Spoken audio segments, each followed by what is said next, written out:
안녕하세요. 부끄럽지만 저의 집안일을 한번 이야기할까 합니다. 저희는 지방 큰 도시 바로 옆에 붙어 있는 시골 마을에 살고 있습니다. 저희 집은 3남매로 제 위로 형과 누나가 있습니다. 형의 나이는 저보다 10살 많고 누나는 7살 많습니다. 제가 늦둥이로 태어나 집안 식구들의 사랑을 톡 차지하며 자랐습니다. 특히 형님이 저를 끔찍하게 아꼈고 저 역시 껌딱지처럼 형님을 따랐습니다. 8년 전 형님은 고등학교 때부터 사귀던 첫사랑과 결혼하였고 5년 전 귀여운 조카까지 태어나며 모든 게 동화 속 이야기처럼 완벽했고 주변 사람들의 부러움의 대상이었습니다. 형님은 대기업 생산직으로 근무하고 있었고 형수님은 약대 출신으로 약사로 일하고 있었습니다. 월급이며 직업이며 진짜 뭐 하나 부족함 없이 잘 살고 있었죠. 하지만 이 모든 게 형님이 3년 전 직장에서 사고로 돌아가면서 산산조각나기 시작했습니다. 그때 군 복무하고 있던 저는 그 소식을 듣고 기절할 뻔했지만 허가를 받고 형님의 장례식장에 달려갔습니다. 장례식장에 도착하니 형수님은 이미 몇 번이나 기절했었고 어린 조카는 너무 어려서 아무것도 모른 채 울고 있었습니다. 모든 장례 절차를 마치고 가족들과 형수님에게 인사만 하고 도망치듯 군대로 복귀했습니다. 솔직히 가족들을 마주치면 특히 형수님과 어린 조카만 봐도 제가 제일 사랑했던 형님 생각에 계속 눈물만 나고 미칠 것 같았습니다. 전역 후 집에도 가지 않고 곧바로 대학에 복학했으며 대학 졸업 후 바로 서울에서 취직하여 고향 집도 내려가지 않았습니다. 그런데 어느 날 갑자기 어머니에게서 전화가 왔습니다. 또 하나의 청천벽력 같은 소식이 들려왔습니다. 아버지가 돌아가셨답니다. 더욱 충격적인 것은 아버지께서 많이 아프셨는데 치료할 돈이 없어서 돌아가셨다는 겁니다. 저는 소리쳤습니다. 왜 이제 연락하셨어요? 돈 없으면 저한테 얘기하셨어야죠. 어머님이 말씀하십니다. 너희 형수한테 형님 돌아갈 때 나온 사망보상금과 사망보험금이 있는데 그 돈이면 될 줄 알았는데 너 형수한테 말하니 그 돈을 못 주겠다고 하더라. 그렇게 시간 끌다가 갑자기 병이 악화되면서 치료하기도 전에 돌아가셨어. 어머니의 얘기를 듣고 곧바로 운전하여 고향 집으로 내려갔습니다. 아버지의 장례식에는 어머니와 누나만 있었고 형수님은 보이지 않았습니다. 왜 형수님이 안 보이냐고 묻자 어머니와 누나가 형수님 때문에 아버지가 돌아가셨다고 형수님을 모속에 막았다는 겁니다. 아버지의 장례를 마친 후 형수님의 집을 찾아갔습니다. 형님이 결혼할 때 부모님 가까이서 모신다며 부모님 집 근처 도보 5분 거리에 한 단독주택을 구매해서 신혼살림을 차렸습니다. 대문을 열고 들어가니 유리창 너머 형수님이 부엌에서 점심을 준비하는 모습을 보는데 마음이 복잡해졌습니다. 막 끓어오르는 감정을 억누르고 형수님 하고 불렀습니다. 제 목소리를 들은 형수님은 바로 돌아서서 저를 보고 미소 지으며 다가왔습니다. 준순이 돌아왔구나. 형수님은 기쁨에 가득 찬 얼굴로 다가오며 손에 묻은 물기를 앞치마에 닦았습니다. 그런 다음 제 손을 꽉 잡았습니다. 형수님은 항상 가족들을 잘 챙겨주셨는데 형수님이 형의 사망 보상금을 혼자 차지하고 심지어 아버지가 병중일 때도 돈을 내놓지 않았는지 이해할 수 없었습니다. 준수야, 이번에 얼마나 머물 거야? 형수님이 물었을 때 저는 멍하니 형수님을 바라보고 있었습니다. 정신을 차리고 보니 형수님이 약간 민망해하며 손을 거두었습니다. 이번에는 떠날 생각이 없어요. 여기서 정착하려고요. 어머니도 나이가 많으셔서 돌봐드릴 사람이 필요하고 형도 일찍 떠났으니 이제 제가 옆에 있어드려야죠. 제가 일부러 죽은 형을 언급하자 형수님의 얼굴은 어두워졌습니다. 그래, 아버님 돌아가셨으니 어머님 돌봄이 필요하긴 해. 형수님은 그렇게 말하며 다시 부엌으로 돌아가 점심 준비를 계속했습니다. 형수님은 일부러 저를 등지고 있었지만 저는 그녀의 눈가에 흐르는 눈물을 보았습니다. 눈물은 조용히 그녀의 깨끗한 얼굴을 타고 흘러내렸습니다. 이 순간 저는 제가 정말 나쁜 사람이라는 생각이 들었습니다.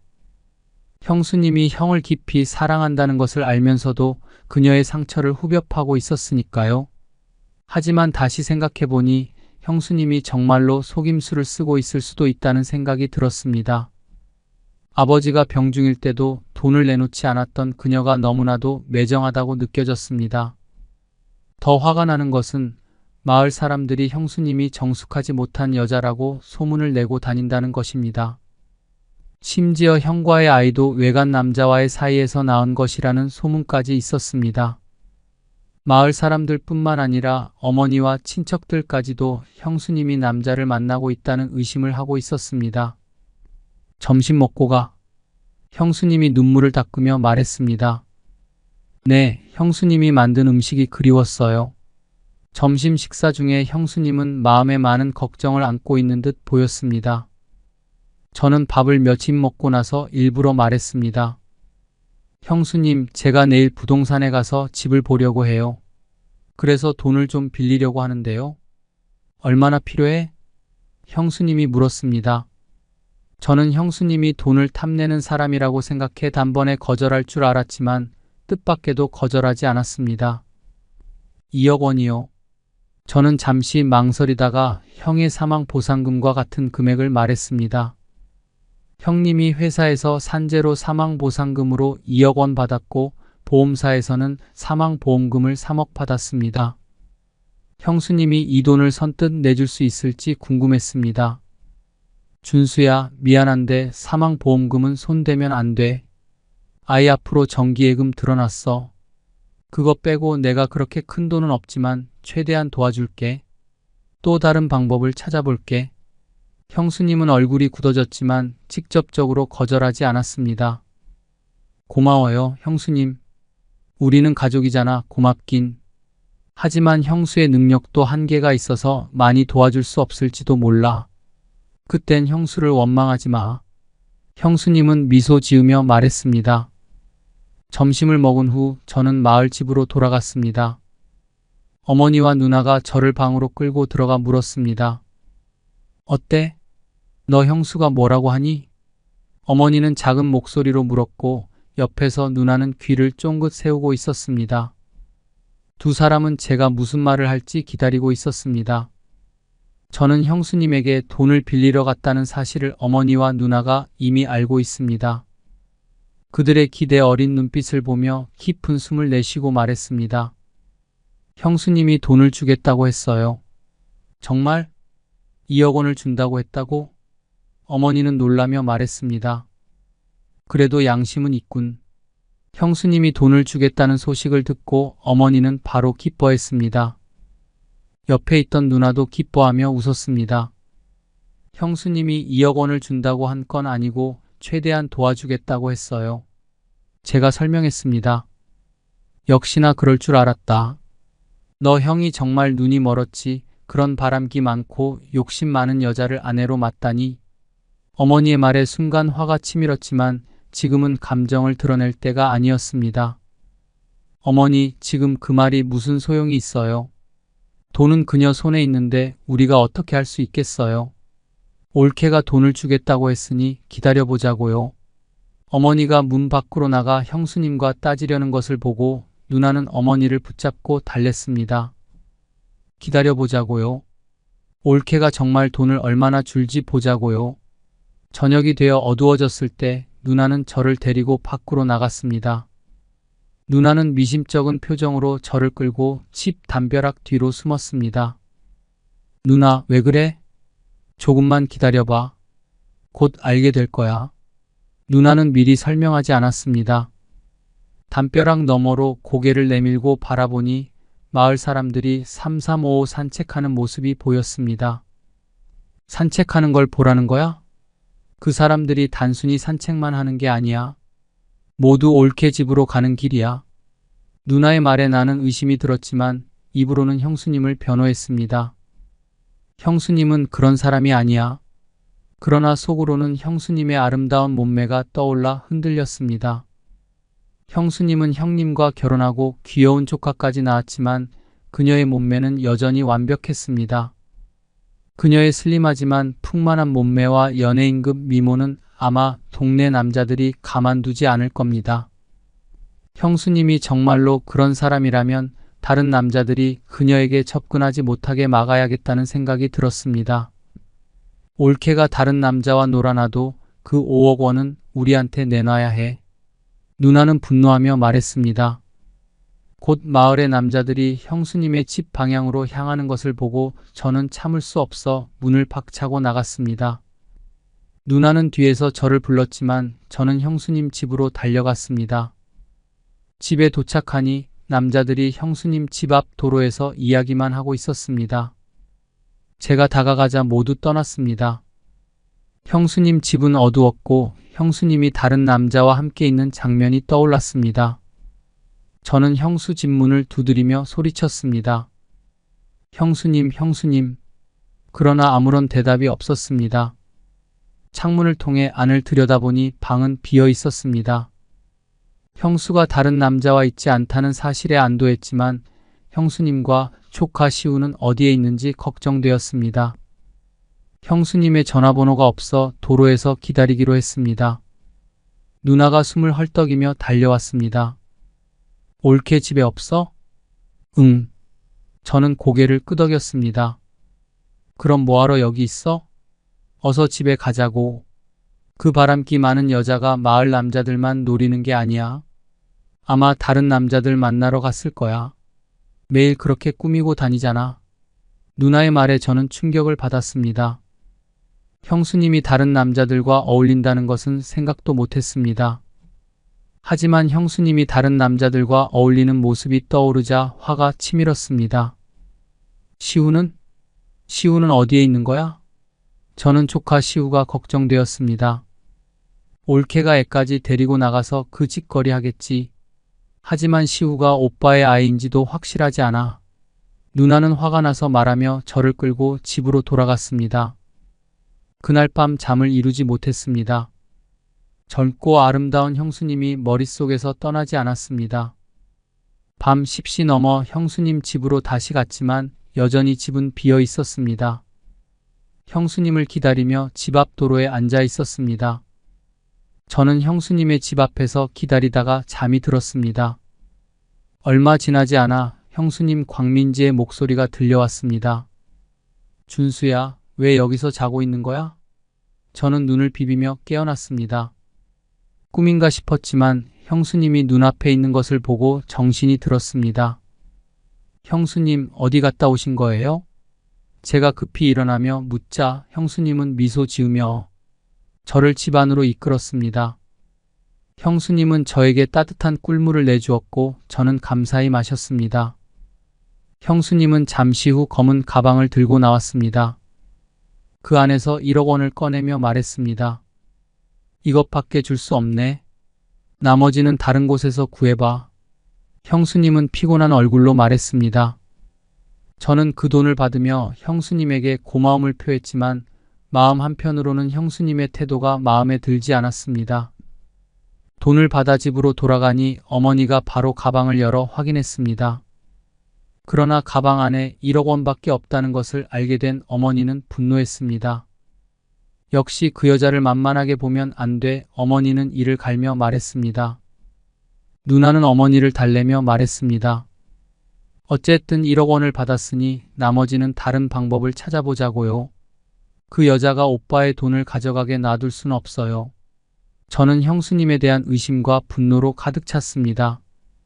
형수님이 정말 다른 남자를 만나고 있는지 확인하고 싶었습니다. 토요일 저녁 약국에서 퇴근한 그녀는 집으로 가지 않고 버스 정류장에서 버스 기다리는 모습을 보았습니다.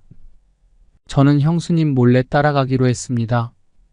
형수님은 시청으로 가는 버스를 타고 있었고 저는 모자를 푹 눌러 쓰고 뒤따랐습니다. 형수님의 뒤에서 버스가 흔들릴 때마다 형수님의 출렁이는 가슴을 볼 수 있었고 저의 마음도 흔들렸습니다. 형수님은 참 매력적이었습니다. 형수님이 시청에 도착하자 저는 뒤따라 쫓았습니다. 형수님은 번화한 길을 지나 고급 주상복합 아파트 단지로 들어갔습니다. 저는 경비원이 막아서 더 이상 따라갈 수 없었습니다. 2시간이 지난 후 형수님이 나오는 것을 보고 다가가려 했지만 형수님은 전화를 받자마자 급히 다른 곳으로 향했습니다. 저는 계속 따라갔습니다.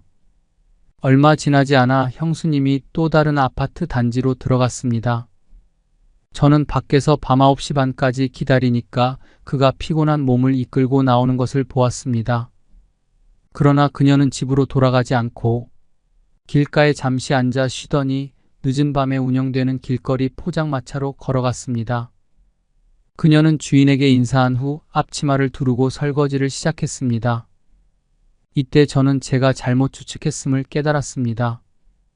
저는 그제야 형수님이 남자와 어울리는 것이 아니라 일하러 온 것임을 깨달았습니다. 형수님이 고생하는 걸 보니 눈물이 났습니다. 저는 멀리서 형수님이 가게에서 바쁘게 일하는 모습을 지켜보았습니다. 새벽 5시까지 기다린 후 그와 함께 첫 차를 타고 집으로 돌아갔습니다. 차에 오르자마자 저는 형수님이 좌석에 쓰러져 있는 것을 보았습니다. 한 남자가 형수님 옆 빈자리에 앉으려는 것을 보고 저는 급히 걸음을 옮겨 먼저 그 자리에 앉았습니다. 그 남자의 분노한 표정을 보았고 저는 바로 제 외투를 형수님에게 덮어주었습니다. 다른 남자가 형수님을 훔쳐보지 않게 하기 위해서였습니다. 잠든 형수님을 보며 저는 마음이 아팠습니다. 비록 그녀가 외도를 하고 있다는 오해를 받았지만 그녀는 이를 해명하려고 하지 않았습니다. 아마도 해명해도 믿어줄 사람이 없다는 것을 알고 있었을 것입니다. 형수님이 흔들리는 차 안에서 머리를 다칠까봐 저는 조심스럽게 그녀의 머리를 받쳐 제 어깨에 기대게 했습니다. 이렇게 가까이에서 형수님과 접촉한 것은 처음이었습니다. 그녀에게서 풍겨오는 것은 매혹적인 향수 냄새가 아니라 생활의 고단함이 배어있는 냄새였습니다. 이로 인해 저는 더욱 마음이 아팠습니다. 시간이 흘러 정류장에 도착하였고 비록 아쉬웠지만 형수님을 깨울 수밖에 없었습니다. 깨어난 형수님은 저를 보고 놀란 듯 했습니다. 저는 아무 말 없이 그녀의 손을 잡고 차에서 내렸습니다. 저의 집에 거의 도착했을 때 형수님은 저항하기 시작했습니다. 하지만 집 앞에 다다르자 나는 멈추지 않고 그녀를 집으로 끌고 들어갔습니다. 마침 마당에서 청소를 하던 어머니는 나와 형수님을 보자마자 얼굴이 어두워졌습니다. 이 뻔뻔한 것, 어떻게 우리 집에 발을 들여놓을 수가 있어? 당장 나가. 어머니는 빗자루를 들어 형수님을 때리려 했습니다. 나는 급히 어머니의 빗자루를 막았습니다. 어머니, 오해예요. 우리가 형수님을 오해했어요.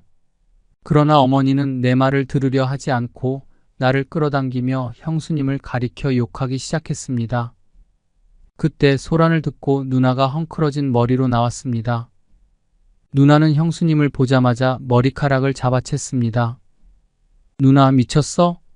형수님이 저항할 힘도 없이 맞는 것을 보고 나는 급히 중재했습니다. 겨우 누나를 떼어놓았지만 그 순간 어머니의 빗자루가 형수님의 머리를 강타했습니다. 형수님은 그 자리에서 기절했습니다. 형수님이 쓰러지자 어머니와 누나는 비로소 멈추고 당황한 얼굴로 나를 바라보았습니다. 이제 됐어요? 사람을 죽이면 책임져야 해요. 나는 분노를 억누르며 말했습니다. 저는 형수님이 피곤해서 기절한 것이라는 것을 알고 있었지만 어머니와 누나가 더 이상 소란을 피우지 않도록 겁을 주기로 했습니다. 그리고 형수님을 업고 형수님 집으로 향했습니다. 형수님을 소파에 누벼놓고 그녀를 살펴보았습니다. 형수님은 깊이 잠든 모습이었고 이마에는 어머니의 빗자루에 맞아 부어오른 자국이 있었습니다. 저는 부엌으로 가서 얼음을 가져와 형수님의 이마에 냉찜질을 해주고 얼굴에 묻은 먼지도 닦아주었습니다. 닦다 보니 시선이 자연스레 형수님에게 머물렀고 그 아름다움에 다시 한번 놀랐습니다. 더 이상 감정이 격해지는 것을 막기 위해 저는 급히 일어나 밖으로 나갔습니다. 형수님이 깨어난 것은 오후 1시쯤이었습니다. 준수야, 지금 몇 시니? 형수가 물었습니다. 아, 형수님 깨어나셨군요. 괜찮아요. 저는 급히 물었습니다. 응, 괜찮아, 준수야. 고마워. 형수님은 그 말을 하고 뭔가 생각난 듯 표정 지으며 갑자기 일어나시더니 밖으로 몸을 향했습니다. 형수님 어디 가세요? 저는 궁금해서 물었습니다. 주말에 우리 친정어머니가 너 조카 시우를 돌봐주고 있어. 데리러 가야 해. 같이 가요. 저도 급하게 따라갔습니다. 형수님의 친정어머니는 5km 정도 떨어진 다른 마을에 살고 있었습니다. 버스를 타고 이동할 때 형수님이 먼저 입을 열었습니다. 다 알고 있어, 그렇지? 형수님은 저에게 물었습니다. 저는 형수님이 밤에 시청 근처에서 일하는 것을 알고 있음을 뜻하는 것을 알고 있었습니다. 네, 형수님. 사실은 형수님의 안전이 걱정돼서요. 그리고 저는 끝까지 말하지 못했지만 형수님은 곧바로 알아차렸습니다. 내가 외간 남자가 있는지 확인하고 싶었지? 형수님은 쓴웃음을 지으며 말했습니다. 그런 후 가방에서 500만 원을 꺼내 저에게 건넸습니다. 이 돈 받아. 형수님의 재촉에 저는 돈을 받았습니다. 손에 쥔 돈이 무겁게 느껴졌습니다. 형수님의 힘든 모습을 떠올리니 마음이 아팠습니다. 형수님, 형의 2억 원 보상금 왜 전부 빌려주지 않으셨어요? 저는 이 착한 여자를 더 이상 의심하고 싶지 않아 직접 물었습니다. 제 말에 형수님의 표정이 이상해졌습니다. 너 형의 2억 원 보상금 나는 한 푼도 받지 않았어. 전부 어머님 손에 있어. 어머님이 너에게 말씀하시지 않았니? 형수님의 말에 나는 크게 놀랐습니다. 전혀 예상하지 못했던 사실이었습니다. 보상금이 어머니 손에 있었다니요. 그럼 형수님이 내게 준 1억 원은 형수님의 돈인 거죠? 나는 놀라서 형수님을 바라보며 물었습니다. 그 순간 형수님의 눈물이 멈추지 않고 흘러내렸습니다. 그 모습에 나는 분노했습니다. 어머니와 누나가 나를 속이고 있었다니. 어머니와 누나 그리고 형수 사이에서 누구를 믿어야 할지 혼란스러웠습니다. 형수님에게 더 자세한 상황을 물어보았지만 그녀는 말을 아꼈습니다. 아마도 내가 그녀의 말을 믿지 않을 것을 알고 있었기 때문에 입을 다문 것 같았습니다. 어쩔 수 없이 나는 집으로 돌아가 어머니에게 사실을 확인하기로 했습니다. 집에 도착하니 집 앞에 마을 사람들이 몰려 있었습니다. 마당에서는 어머니의 울음소리가 들려왔습니다. 나는 놀라서 급히 마당으로 들어갔습니다. 어머니와 누나는 바닥에 주저앉아 있었고 몇 명의 남자들이 그들을 노려보고 있었습니다. 당신들 뭐야? 나는 어머니와 가장 가까운 남자를 밀치며 물었습니다. 당신이 김준수지? 잘 왔다. 너 누나 김선영이 내게 3억 원을 빌려갔어. 가게를 연다더니 이자도 안 갚고 고향으로 도망왔더군. 나는 누나가 대부업자로부터 돈을 빌려 가게를 열었다는 사실에 충격을 받았습니다. 무슨 소리예요? 나는 분명히 2억 원을 빌렸어요. 3억 원이라니요? 누나는 대부업자에게 따졌습니다. 계약서에 검은 글씨로 명확하게 적혀 있어. 너 손도장도 있고. 똑똑히 봐. 대부업자는 문서를 내밀었습니다. 나는 서둘러 그 문서를 읽었습니다. 그제야 누나와 어머니가 왜 형수님에게 돈을 요구했는지 이해할 수 있었습니다. 대부업자의 빚을 갚기 위해 형수님을 속이려 했던 것입니다. 가엾고 선량한 형수님은 그 모든 것을 묵묵히 견디고 있었습니다. 이 상황을 이해하게 된 나는 형수님에게 사과하기로 결심했습니다.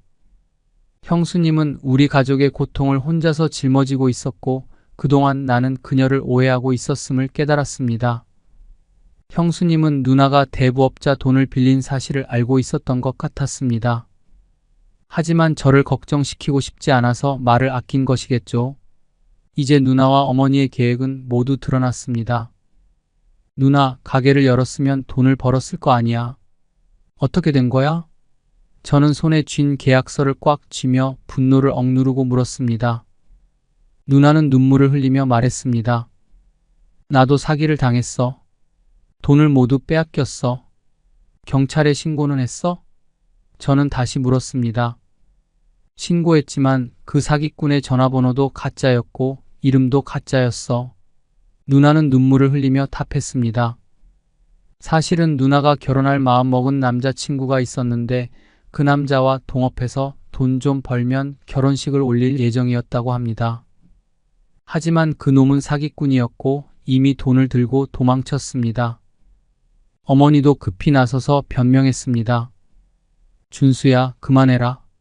너희 누나도 우리 가족을 위해 돈을 벌려고 했던 거야. 그래서 사기를 당한 거고.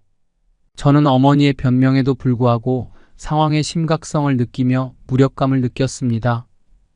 뭐라고 해도 소용없어.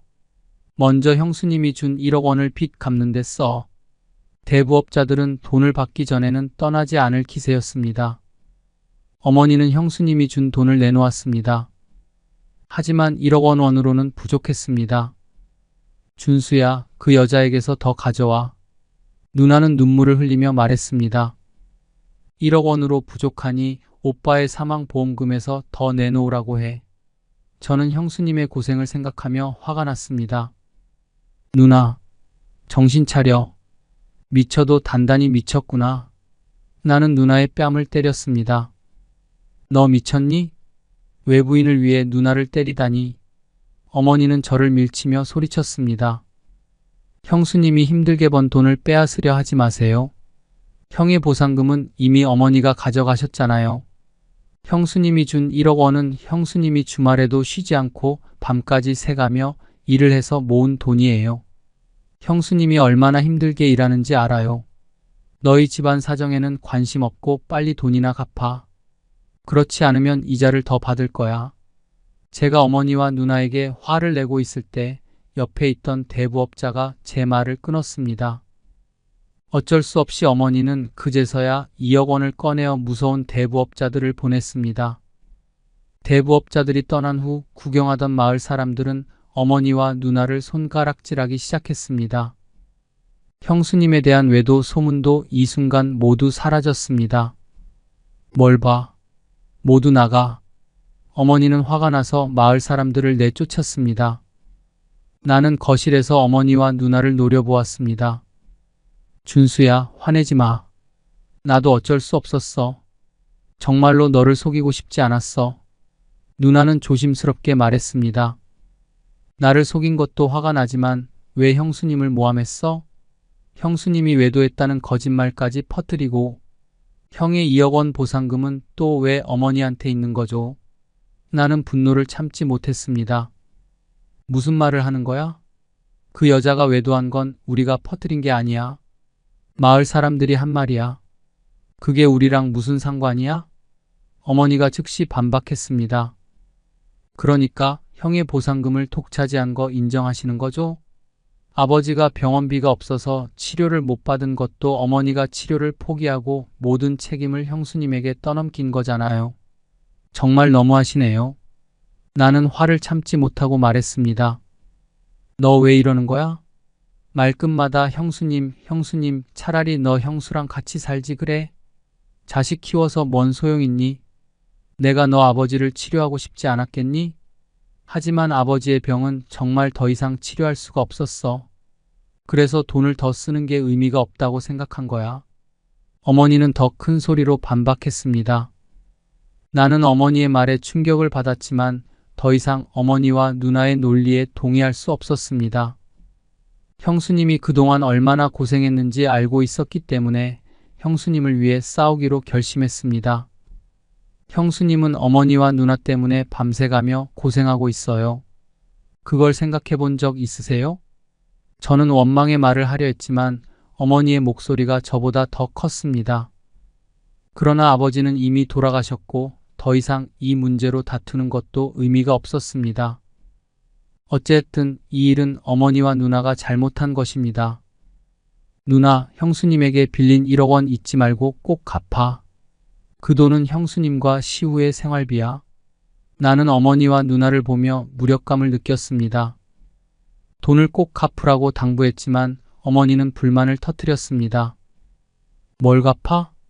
내가 20년 넘게 키운 아들을 그 여자가 죽게 만들었어. 1억 원 요구하는 게 무리인가? 형수님이 여기 없어서 정말 다행이라고 생각했습니다. 아니면 이 말이 얼마나 상처가 되었을까요? 어머니, 형의 죽음은 사고였어요. 형수님을 탓할 수는 없어요. 그리고 형수님은 우리 가족을 위해 시우를 키우고 있어요. 시우는 인정 못해. 그 아이가 너 형이 자식인지 아닌지 어떻게 알아? 우리는 다른 사람의 핏줄을 키울 수 없어. 어머니는 냉정하게 말했습니다. 누나는 뭐라고 말하려 했지만 내가 눈짓으로 막았습니다. 형의 아이인지 유전자 검사를 하면 알 수 있잖아요? 오빠는 이미 죽었는데 누구와 검사를 하겠어? 참지 못한 누나가 바로 끼어들었습니다. 나랑 하면 되지. 저는 누나를 노려보며 소리쳤습니다. 이후 자신의 결백을 증명하기 위해 형수님도 유전자 검사를 하기에 동의했습니다. 그러나 결과는 우리 모두를 충격에 빠뜨렸습니다. 시우가 형의 친자가 아니라는 사실이 드러났기 때문입니다. 나는 결백해요. 시우는 진짜 준혁이의 아들이에요. 형수는 여전히 시우가 형의 아이라고 주장했지만 증거는 우리를 믿게 할 수 없었습니다. 모든 상황이 복잡하게 얽혀 있었고 나는 그 복잡한 감정 속에서 더 이상 무엇을 해야 할지 알 수 없었습니다. 이 소식을 접한 어머니와 누나는 마을에 이 사실을 퍼뜨렸고 형수님은 다시 한번 불륜의 누명을 쓰게 되었습니다. 형수님은 시우를 다치지 않게 하기 위해 친정에 보내야만 했습니다. 어머니는 마치 승리한 장군처럼 크게 웃으며 말했습니다. 봐라, 시우가 너 형의 아이가 아니라고 했잖아. 이제야 알겠지? 그 1억 원은 너 형수의 불륜 보상금으로 가져간다고 생각해. 너희 형은 정말 억울하게 죽었어. 어머니는 눈물을 흘리며 말했습니다. 내가 뭐라고 했어? 준수야. 네가 안 믿더니 광민지는 재수없다고 했잖아. 누나도 거들었습니다. 나는 더 이상 어머니와 누나의 불평을 듣고 싶지 않았습니다. 이 세 여자가 나를 지치게 만들었습니다. 나는 더 이상 이 문제에 끼어들고 싶지 않았습니다.